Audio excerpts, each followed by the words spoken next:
లక్ష్మీ దుర్గ ఇంతకు ముందు మనం మాట్లాడుకున్నట్లుగా ఏపీఎండీసీ గురించి మొత్తం కూడా సంస్థ అస్తవ్యస్తం అయిపోయింది. వైసీపీ అనుచరులే మొత్తం కూడా అందులో ఎంప్లాయీస్ గా ఉన్నారు. దీనికి సంబంధించి మొత్తం కూడా ఇప్పుడున్న ప్రభుత్వం గనుక చర్యలు తీసుకోకపోతే చాలా అవినీతి జరుగుతుంది కాబట్టి ఇంకా మున్ముందు చాలా అవినీతి జరగొచ్చు అండ్ కీలక ఫైళ్లు కూడా మాయం అవ్వచ్చు అని చెప్పేసి వార్తలు అయితే వినిపిస్తున్నాయి. దీనికి సంబంధించి మనం అప్డేట్స్ చూసినట్లయితే కనుక ఏపీఎండీసీ సర్కార్కు సిరులు తీసుకొచ్చే సంస్థ ఏటా మైనింగ్ రూపంలో కనీసం 5,000 కోట్ల ఆదాయం సమకూరుతుంది. దీంతో జగన్, మాజీ మంత్రి పెద్దిరెడ్డి, వారి సొంత మనిషి వెంకటరెడ్డి తదితరులు దీన్ని ఒడిసిపట్టారు. ఇటు సొంత అవసరాలు, గనుల లీజులు, టెండర్లలో ఇష్టానుసారంగా నిర్ణయాలు తీసుకున్నారు. తమ నిర్ణయాలను నిర్భీతిగా అమలు చేసేందుకు 400 మంది సొంత మనుషులను కాంట్రాక్ట్ ఉద్యోగులుగా ఏపీఎంటీసీలో నియమించుకున్నారు. ప్రభుత్వం మారి కూటమి సర్కారు కొలువు తీరినా ఇంకా వారు దర్జాగా ఆ ఉద్యోగాల్లోనే కొనసాగుతున్నారు. తమ అడ్డగోలు చర్యలు, అడ్డు అదుపు లేని దోపిడీ దందాలు, ఫైళ్ల గురించి ప్రశ్నించే వారిని ఆఫీస్కు రావద్దు అంటూ హుకుం జారీ చేశారు. ఇంట్లోనే ఉండాలని, నెల నెలా జీతం పంపిస్తామని, ఆఫీస్ వ్యవహారాల్లో వేలు పెట్టవద్దు అని ఆదేశించారు. తర్వాత విచ్చలవిడిగా ఏపీఎండీసీని సొంతానికి వాడేసుకున్నారు. మేనేజర్లు, డిప్యూటీ మేనేజర్లు, అసిస్టెంట్ మేనేజర్లు అనే 3 కేటగిరీల్లో మొత్తం వైసీపీ సైన్యమే ఉంది. సర్కార్ దృష్టి పెట్టకపోతే తర్వాత ఏ ఆధారం దొరకపోవచ్చు అని సీనియర్ అధికారులే చెప్తున్నారు.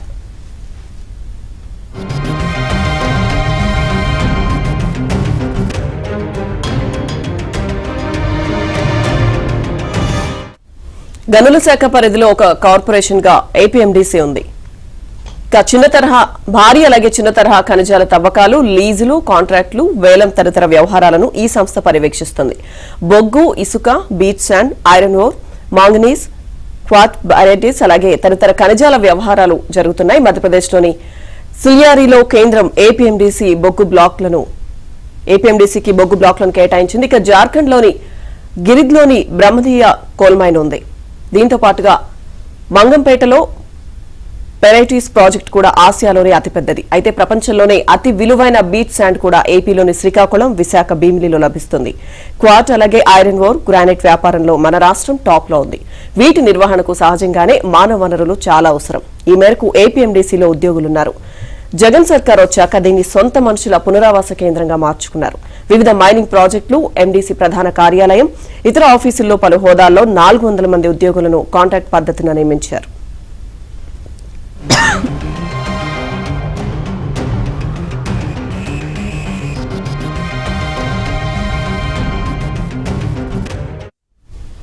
జగన్ కార్యాలయంలోని ధనుంజయ రెడ్డి, ముత్యాలరాజు, నాటి గనుల మంత్రి పెద్దిరెడ్డి, ఆయన తనయుడు ఎంపీ మిథున్ రెడ్డి, గనుల డైరెక్టర్, ఏపీఎంటీసీ ఎండీగా వ్యవహరించిన వెంకటరెడ్డి సొంత మనుషుల లిఖిత పూర్వక, మౌఖిక సిఫార్సులతో ఆ 400 మందికి ఉద్యోగాలు ఇచ్చారు. వీరు కాకుండా అదానీ కంపెనీ, ఇతర కార్పొరేట్లలో పనిచేసిన వారిని రిటైర్, ఇక ఎందుకు పనికిరారు అనుకున్న మరికొందరిని తీసుకొచ్చి కీలక పోస్టులో కూర్చోబెట్టి లక్షల రూపాయల వేతనాలు చెల్లిస్తున్నారు. ఇక కడప ఎంపీ అవినాష్ రెడ్డి సిఫార్సుతో ఏపీఎంటీసీతో పాటు గనుల శాఖ డైరెక్టరేట్లోనూ 32 మందికి కాంట్రాక్టు కొలువులు ఇచ్చారు. ఇలా వచ్చిన వారిలో రాజశేఖర్ రెడ్డి అనే వ్యక్తి మాంగనీస్ కాంట్రాక్టర్ సెక్యూరిటీ డిపాజిట్ సొమ్మును దారి మళ్లించారు. పెద్దిరెడ్డి, మిథున్ రెడ్డి సిఫార్సులతో ఉద్యోగాలు పొందిన వారు మార్కెటింగ్, ప్రొక్యూర్మెంట్, మానవ వనరులు, ఫైనాన్స్ వంటి ఆయు పట్టు విభాగాల్లోనే పనిచేస్తున్నారు. దీంతో ఉన్నత స్థాయిలో ఏ నిర్ణయం తీసుకున్నా వీరికి వెంటనే తెలిసిపోతుంది. వీరికి తెలియకుండా ఫైలు కదిలే పరిస్థితి లేనంతగా ఏర్పాట్లు చేశారు. ఇసుక, బీచ్ శాండ్ టెండర్లలో అడ్డగోలుగా నిబంధనలు చేర్చారు. బొగ్గు టెండర్లో అదానికి మేలు చేయడానికి ఏపీఎంటీసీ వడ్డీలు చెల్లించేలా నిబంధనలు తీసుకువచ్చి పెట్టారు. ఇక బీచ్ శాండ్లోనూ కేంద్ర మార్గదర్శకాలను విరుద్ధంగా టెండర్ డాక్యుమెంట్లు రూపొందించారు. చివరకు హైకోర్టు జోక్యంతో వీరి బండారం బయటకు వచ్చింది.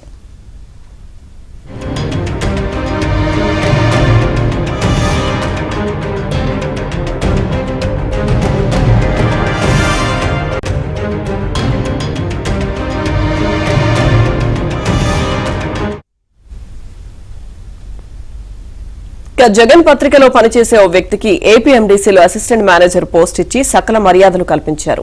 ఆయన పెద్దిరెడ్డి, గనుల వెంకటరెడ్డి సేవలోనే తరించిపోయారు. గనుల శాఖ పరిధిలో ఏం జరిగినా వెంటనే తాడేపల్లికి సమాచారం మోసుకెళ్లడమే ఈయన అసలు పని. ఆయన్ను అసిస్టెంట్ మేనేజర్ పోస్టులో రెగ్యులరైజ్ చేసేందుకు అన్ని ప్రయత్నాలు చేశారు. ప్రభుత్వం మారినా ఆయన ఇంకా కొనసాగిస్తున్నారు. ఏపీఎండీసీలో వేల కోట్ల ఆదాయం ఉండడంతో ఇతర శాఖల్లో ఉన్న కొందరు ఇక్కడ పనిచేసి దండుకునేందుకు ఆసక్తి చూపారు. కడప జిల్లాకు చెందిన ఓ వ్యవసాయ అధికారి డిప్యుటైజేషన్ పై వచ్చి వెరైటీస్ పై వాలిపోయారు. ఇక వెంకటరెడ్డితో ఉన్న పరిచయాలను అడ్డం పెట్టుకుని భర్తతో ఓ బినామీ కంపెనీ ఏర్పాటు చేసి వెరైటీస్ వ్యాపారం చేశారు. ఓవరాల్ గా ఇదే అంశానికి సంబంధించి మరింత సమాచారాన్ని మా కరెస్పాండెంట్ సత్యాన్ని అడిగి తెలుసుకుందాం. సత్య, ఏపీఎండీసీలో చాలా వరకు అవకతవకలు జరుగుతున్నాయి. సో ఇప్పటికైనా ఏదైతే కొత్త ప్రభుత్వం అంటే టీడీపీ వచ్చిందో ఇప్పుడు అలర్ట్ అవ్వాలి అని చెప్పేసి సీనియర్ ఉద్యోగులు చెప్పడం జరుగుతుంది. ఓవరాల్ గా అప్డేట్స్ ఏంటి? నీలిమ, ఏపీఎండీసీ ఏదైతే వైఎస్ఆర్సీపీ నాయకులకు ఆ పార్టీ అనుయాయులకు పునరావాస కేంద్రంగా మారింది. సుమారు 400 మంది ఉద్యోగులు కాంట్రాక్ట్ పద్ధతిలో ఏపీఎండీసీలోకి చొప్పించారు. ముఖ్యంగా పెద్దిరెడ్డి, మాజీ మంత్రి పెద్దిరెడ్డి, అదేవిధంగా మిథున్ రెడ్డి అనుచరులే అక్కడ ఇప్పటికీ కూడా చక్రం తిప్పుతున్న పరిస్థితి అయితే ఉంది. ఈ జగన్ అండ్కు అదేవిధంగా మంత్రులు పెద్దిరెడ్డి, మిథున్ రెడ్డి లాంటి వాళ్ళు చేసిన సిఫార్సులతో ఆడి కాంట్రాక్ట్ నియామకాలు భారీ ఎత్తున జరగడం, కీలక స్థానాల్లో వారి మనుషులే ఉండడం, దీంతో ఈ తమకు కుమ్ము కాసే వారిని అక్కడ ఏరుకోరి పోస్టింగ్లు ఇప్పించుకోవడం, ఇతర శాఖల నుంచి తెచ్చి మరీ అక్కడ బాధ్యతలు అప్పగించడం, ఇవన్నీ కూడా జరిగిన పరిస్థితి. జగన్ పత్రికకు సంబంధించిన ఒక ఉద్యోగికి అసిస్టెంట్ మేనేజర్ స్థాయిలో ఉద్యోగం అక్కడ ఇవ్వడం జరిగింది. అతను పెద్దిరెడ్డి, అదేవిధంగా గనుల శాఖ డైరెక్టర్ అయినటువంటి వెంకటరెడ్డికి పూర్తి స్థాయిలో సహకరించారనే ఆరోపణలు కూడా ఉన్నాయి. ఆఫీస్కు రావద్దంటూ ఎవరైతే ఈ విషయాన్ని ప్రశ్నిస్తారో గనుల శాఖ ఉద్యోగులు, వాళ్ళని ఆఫీస్కి రావద్దు, మీ జీతాలు మీకు పంపిస్తామని చెప్పి వారిని అక్కడే ఉంచేసిన పరిస్థితి అయితే ఉంది. రావద్దని చెప్పి వారికి జీతాలు పంపించిన పరిస్థితి అయితే ఉంది.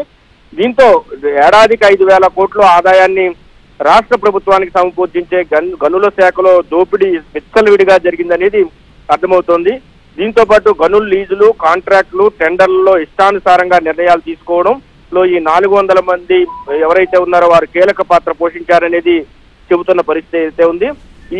వీళ్ళని అడ్డం పెట్టుకుని అడ్డగోలు చర్యలు, అడ్డు అదుపు లేని దోపిడీ దందాలకు పాల్పడ్డారు. ఫైళ్ల గురించి ప్రశ్నించే వారిని ఆఫీస్కు రావద్దంటూ కూడా హుకుం జారీ చేసి వారందరినీ కూడా పంపించేసిన పరిస్థితి. మేనేజర్లు, డిప్యూటీ మేనేజర్లు, అసిస్టెంట్ మేనేజర్లు అనే 3 కేటగిరీల్లో మొత్తం వైసీపీ సైన్యంతో అక్కడ నింపేయడంతో ప్రస్తుతం ఉన్న అధికారులు వీరిని తొలగించకపోతే కనుక ఖచ్చితంగా ఈ శాఖ మొత్తం దోపిడీకి గురవుతుంది. అదేవిధంగా ఇక్కడ ఉన్నటువంటి ప్రభుత్వానికి కీలకమైనటువంటి సమాచారాన్ని అవతల వైపుకు చేరవేసే అవకాశం ఉందని కూడా చెబుతున్న పరిస్థితి అయితే ఉంది.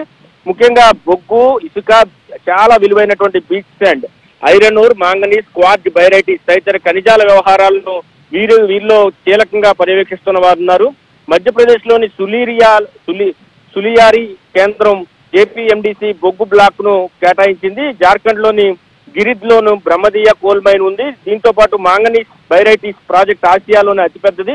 ప్రపంచంలో అతి విలువైన బీచ్ శాండ్ కూడా ఏపీలోని శ్రీకాకుళం, విశాఖపట్నం, భీమిల్లో లభిస్తున్న పరిస్థితి అయితే ఉంది. క్వార్జ్, ఐరన్ ఓర్, గ్రానైట్ వ్యాపారంలో కూడా మన రాష్ట్రం టాప్ లో ఉంది. వీటి నిర్వహణకు సహజంగానే మానవ వనరులు చాలా అవసరం. ఈ మేరకు ఏపీఎండీసీ ఉద్యోగులు ఉన్నప్పటికీ కూడా అదనంగా జగన్ సర్కార్ వచ్చాక సొంత మనుషులతో పూర్తి స్థాయిలో పునరావాస కేంద్రంగా ఏపీఎండీసీని మార్చేసిన పరిస్థితి అయితే ఉంది. ప్రాజెక్టుల విషయంలో కావచ్చు, ఇతర అంశాల్లో కావచ్చు, అంతా ఈ 400 మంది ఎవరైతే తమ అనుయాయులు ఉన్నారో వారి కనుసన్నలోనే జరిగే విధంగా ఉంచడం జరిగింది. ధనంజయ రెడ్డి, ముత్యాల రాజు, నాటి గనుల శాఖ మంత్రి పెద్దిరెడ్డి, ఆయన తనయుడు మిథున్ రెడ్డి, గనుల డైరెక్టర్ ఏపీఎండీసీ ఎండీగా వ్యవహరించిన వెంకటరెడ్డి సొంత మనుషులే మొత్తం వీరంతా 400 మంది అని కూడా చెబుతున్న పరిస్థితి అయితే ఉంది. దీంతో ఇమీడియట్ గా ఇక్కడ ప్రక్షాళన చేయాల్సిన అవసరం ఉందని చెబుతున్నారు.